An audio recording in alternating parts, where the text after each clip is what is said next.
One of the guys I used to hang out with in high school was infamous at the time for just making up words. And when I say making up words, I mean like making up words that nobody could really define as to why they were even words. An example was, one of his favorite words was the conjure valve. Now, in all the years since high school, I've never encountered a conjure valve. I don't know that there is such a thing. But in his mind, it had a very specific meaning. And if the conjure valve went bad, nothing worked. Kind of like my friend who even today says, televisions and electronic devices, they tend to run on this magic smoke. I mean, it's captured inside the device, and once the smoke gets out, it doesn't work anymore. Welcome to Leading Leaders Podcast. 5-minute videos, 5 days a week. I'm Loren Norris with Leading Leaders Podcast. The truth is, there are some things like the conjure valve or the magic smoke that you realize at some point, usually pretty early on, these words don't have a specific meaning. They may be in someone else's mind a meaningful word, but realistically, they have no meaning. There's no history to them. There's no origin of the word. There's no experience in life by which you can put your finger on it and go, yep, that's where that word came from.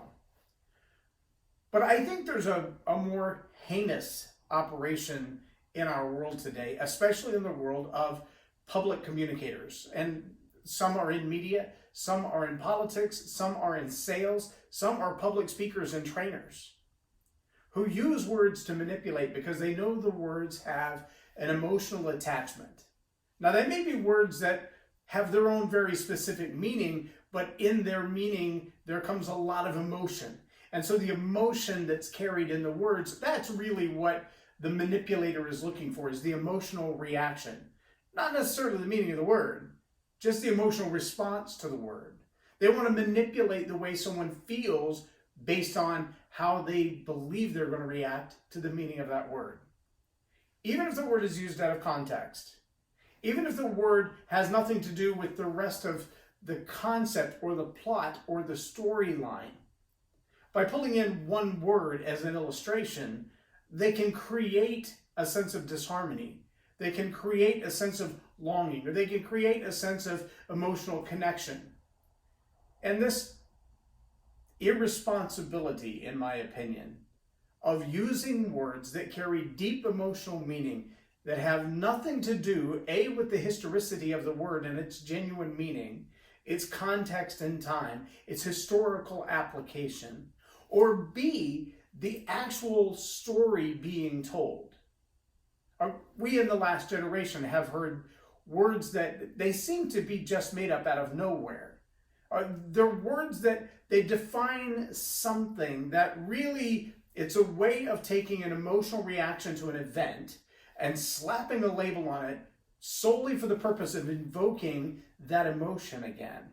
Words like Islamophobia or Muslim terrorist. Words like gender fluidity or polyamorous. These are words that 10 years ago didn't exist. These are words that if you'd said them to my grandparents, they would look at you like, I'm sorry, silicone chip?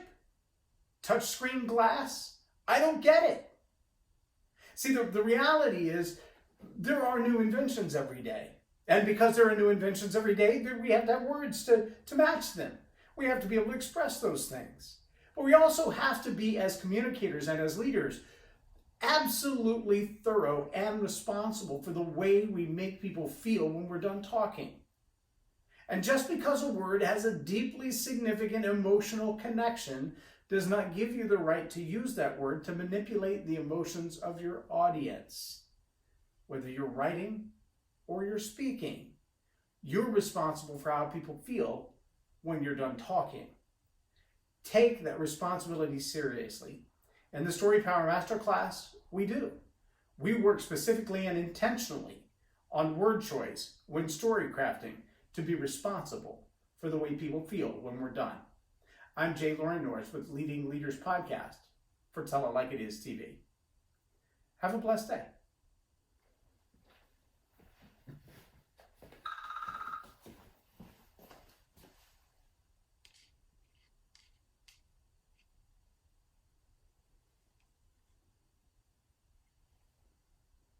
Subscribe now for our extensive video library of leadership lessons promoting faith, family, and freedom.